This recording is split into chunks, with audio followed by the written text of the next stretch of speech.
Hello there, and this is just a very quick add-on to today's video to say I'm so sorry that you didn't get Friday's video and that today's is late. Unfortunately, my laptop has been having an absolute nightmare, and the IT people have had, I think it's 4 or 5 goes at it now. They think they've got it sorted, so I'm hoping that today's video uploads really well and all is well, and then I'll retrieve the Friday video I did for you and try uploading that one again so you have an added extra. We're not going to worry about it though, just watch, have fun, practice well, play well and enjoy.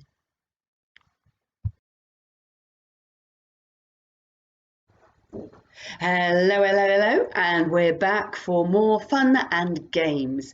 And unfortunately, I've been looking at the weather forecast. We've had beautiful weather, but going forwards, it's looking a bit dodgy. So this week we're doing activities that can be done indoors as well as outdoors. Okay, so let's get on. Let's play habaneball. Pardon? You don't know habaneball? Well, I'm not surprised because it's actually a name I've made up. Why habane? Well, habane because it's a mixture of handball, basketball and netball. Yes, we're improvising a lot of things at the moment, and because we're improvising, we don't use a basketball court or a netball court or a handball court, and often we don't have a proper basketball, netball or handball. Okay, we're using and improvising with other things. So I thought, let's do a week of work where we're using the skills that you would use in any of those games. Okay, all of those games need the same skill set. And the skill is to handle a ball with great control in different ways.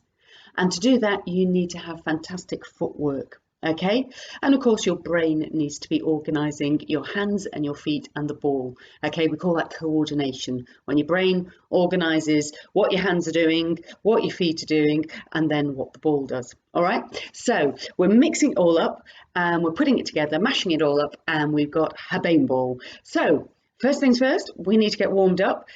All three of those activities, sports, okay, will need a warm up like this because it's fast feet that are important. Fast feet get your body to where it needs to be so your hands can be where they need to be to do what you need to do with the ball. Okay, so here we go with the warm up. You need 4 markers. They can be anything, cushions, gloves, trainers, I don't care.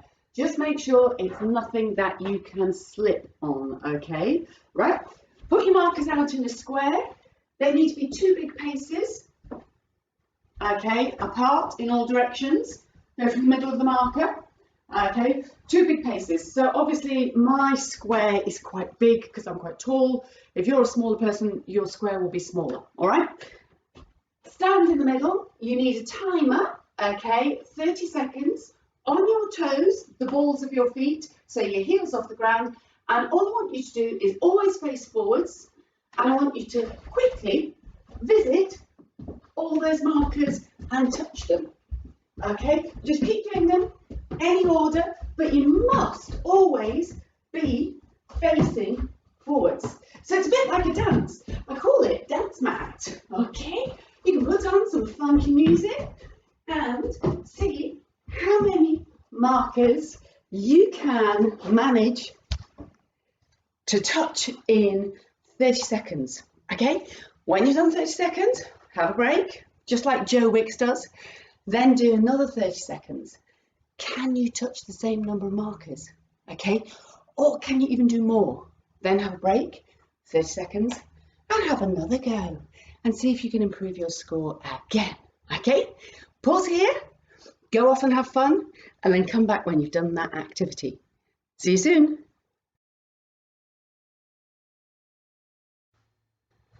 Okay, then we're getting into it. Our feet are moving really nicely, but we're going to change it up a little bit more to make you work a little harder and get those feet and the rest of your body a bit more involved. Okay, so we're using the same square. We're doing dance mat again, but this time, instead of your feet touching the markers in a random pattern, I want you to go one way around the square and then go back the other way. Okay, so we're being a bit more directional. Let me show you.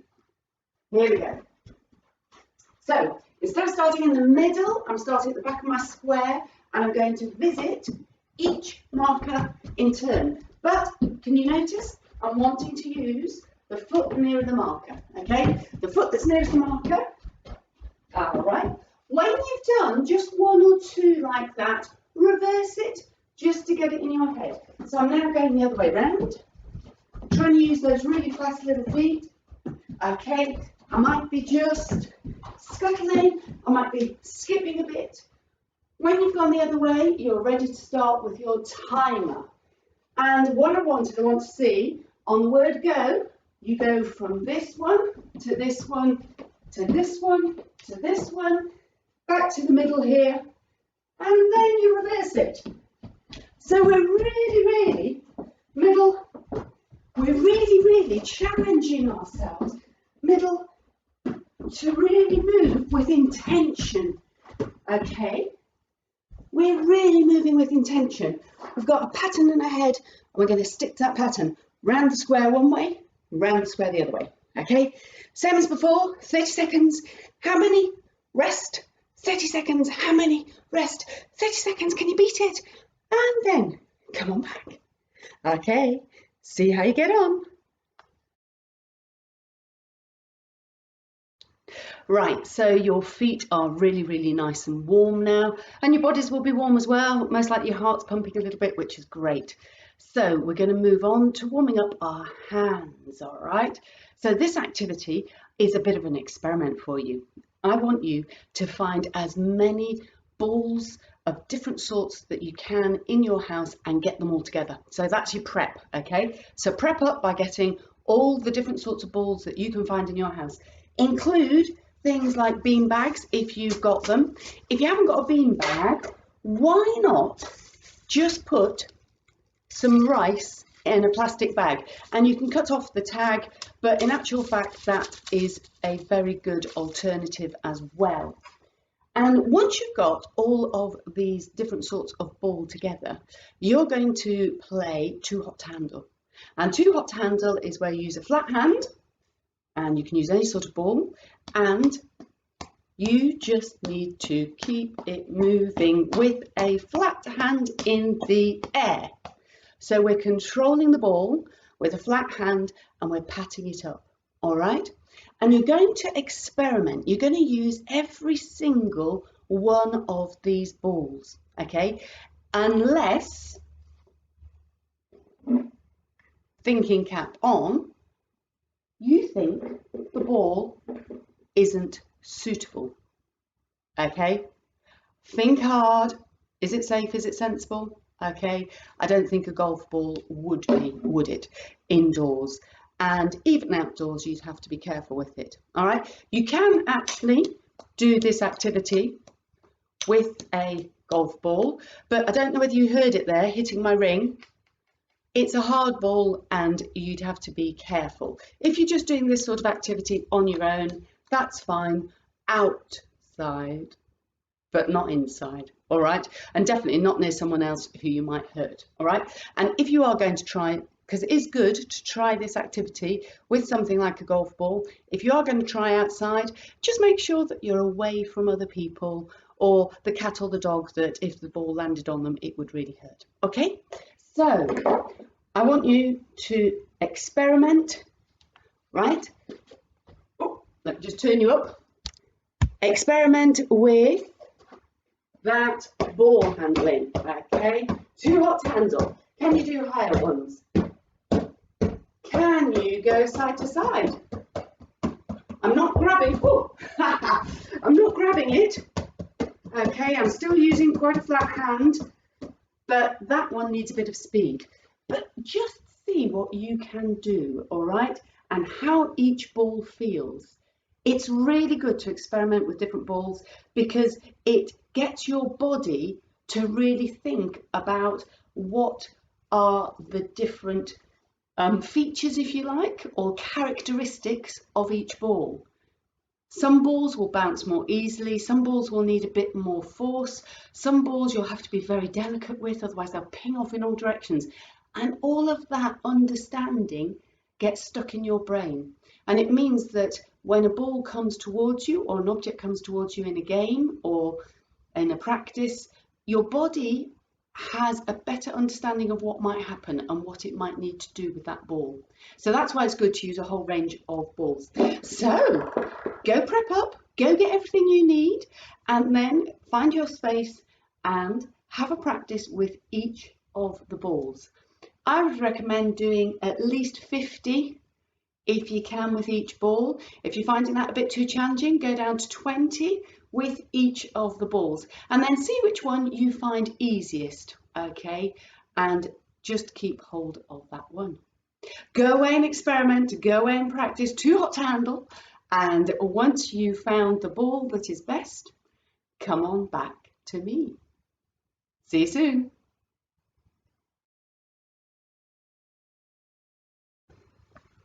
Okay, how did that experiment go? I wonder if you really could feel the difference between the different sorts of ball. And I wonder which ones challenged you the most. Was it the ones that didn't bounce very much or that were heavier? Or was it the ones that were so light that they pinged off really, really easily? It's just fantastic to try different things, okay? Now that you've found the ball that suits you best, I'm going to use this one. It's quite light, but not too light, and it's easy for you guys to see at home. We're going to put together the two activities we've done so far. We're going to put dance mat square in with the too hot to handle, okay? So the first thing you're going to do is you're going to go around the square in one direction and then in the opposite direction, okay? So that's the thing we're doing first. Have a look and see how it looks. So I'm going to start off in the middle, at the back, on the back line, get the ball going, too hot to handle, and then move around the square. Still try and use the foot that is closest, even going backwards. Obviously be careful, we don't want you to trip over your marker. Woo! And then to the middle and the other way round. Okay? And if you're feeling really good, you can start to go a bit faster, and then you can change direction. Oh yes, watching where your feet are going. Woo.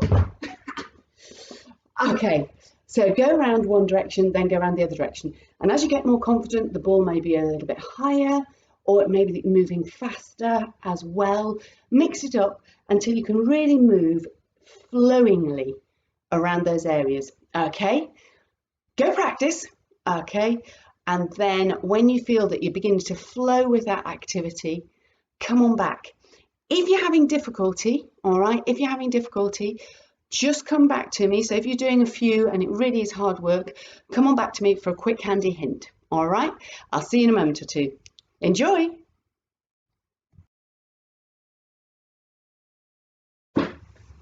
Okay, if you're finding that a little bit tricky, don't worry about it at all. It is quite tricky. And the thing we need to do to make it easier is to slow up the ball for you. Okay, by slowing up the ball, it gives you a bit more time to think and for your body to move into the right place and to touch the corners of your square. So a really good ball to use, yep, is our balloon bag ball. It's nice and slow.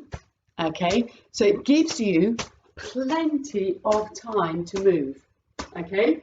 So it gives you lots of time to be able to hit the ball and see where the object is, the corner is, before moving over. And it's still really, really, really good for your coordination, okay? So it's brilliant to use one of these. As you get better, then start using a different type of ball, okay? So practice with this one, and then as you improve, you can swap it for maybe, it might be a bean bag, or it might be another ball that's nice and easy to control, maybe something a bit bigger and a bit lighter, all right?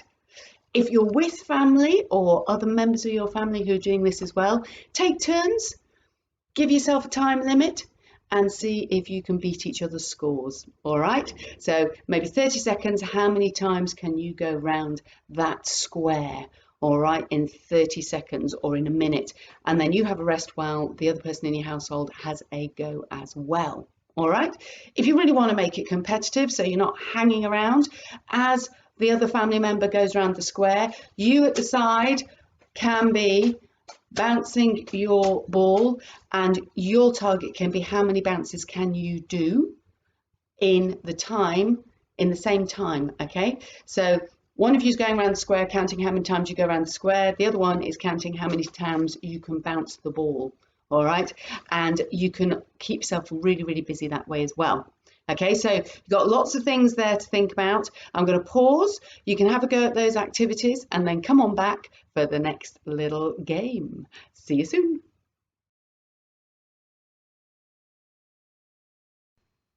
So you have now been practicing that ball handling, too hot to handle, at the same time as using your fast feet. And what this has done for you is it should have improved your what we call peripheral vision. In other words, you're focusing on the ball as it goes up and down, but you're still aware of where things are around you. You're still aware of where those markers and cones are.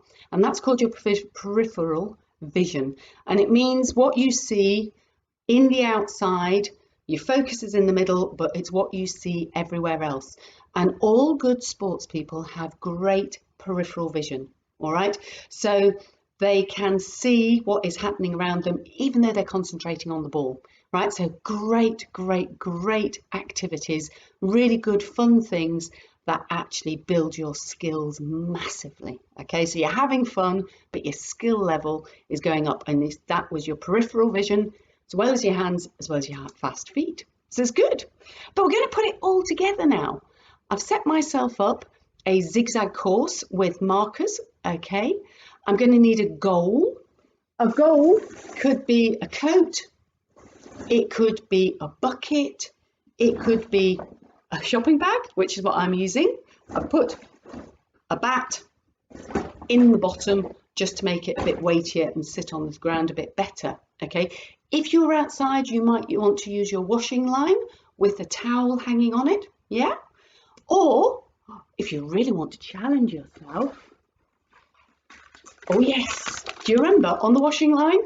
Yeah, the bag with the hole cut out. That would be a brilliant goal if you really want to challenge yourself. Make it bigger if it's too hard at that size, okay? You could also, if you're in a backyard or something, use a wall, chalk a goal on the wall, but always, whatever you do, think, okay? What is behind that goal, or what's going to happen if you miss? Okay, so if it's a goal on a wall, are you going to put it high up? Are you going to put it at tummy height, or are you going to put it low down? What do you think? Yeah, either tummy height or low down, because if you put the goal high up at head height, on a lot of walls, the ball might go over, and you'll spend your time running after the ball, or worse still, you're going to lose the ball totally. Game over. Okay, so think carefully. In your garden, you don't want the ball to end up in a flower bed. In the house, obviously, it's got to end up somewhere that it's going to do no harm. Okay, it might be your goal inside is at the bottom of the stairs. If the ball misses, it's just going to bounce up the stairs and bounce back down again. All right, so thinking caps on for that. I've got my course laid out. I'm going to put my goal in the corner. Here we go. I'm going to put it here. I think you can see it. Try and make it open out of it. There we go. That'll do. That's good enough. Right, let me show you how you play. Starting at the marker, too hot to handle, round first marker, round second marker. Oh, just caught it, just caught it. It's a very tricky course. It's very tight. Woo! Round, oh, Miss Ray! Miss Ray! I dropped the ball, so I have to go back to the start again. Right, round the first marker. Round the second marker. Keeping that ball up. Round the third marker. fourth marker. Focus. Right, the tricky one round the last marker. I'm going to my middle marker, which is this one. That's my scoring marker. Oh, it's left hand, that's a bit difficult. Here we go, score. Oh, miles away. Okay, that's how you play. So set out a nice zigzag course, okay? Go around the course, have a marker. Mine was the one with the orange there, okay? That is your scoring marker. It could be a hoop on the floor, okay? It could be a towel on the floor that you have to stand on to score from, all right? You can play it either on your own, 10 goes, how many scores out of 10 goes? So far, 1 go, no score. Okay, you can keep repeating it and see if you get better. If you're playing with other members of your family, okay, you can play that you take turns, and if someone scores and you don't score, they're the winner. Okay, if you both score, it's even Stevens. You can even keep score, 1-0, 2-0, 2-1, and so on. Okay, so there are lots of different ways to play. Have fun, enjoy that activity. If you are having a little bit of a problem or you want a handy hint, come back to the next section just for a handy hint. But have fun with that game, enjoy it, play it. Playing it will improve your skills, and then I'll see you tomorrow for day 2 of habaneball, or habaneball, sorry, habaneball. Let's get the pronunciation right. Okay, so if you're enjoying that, see you tomorrow. And if you need a bit of handy hint, come back in a moment and I'll give you a handy hint. Take care, play well.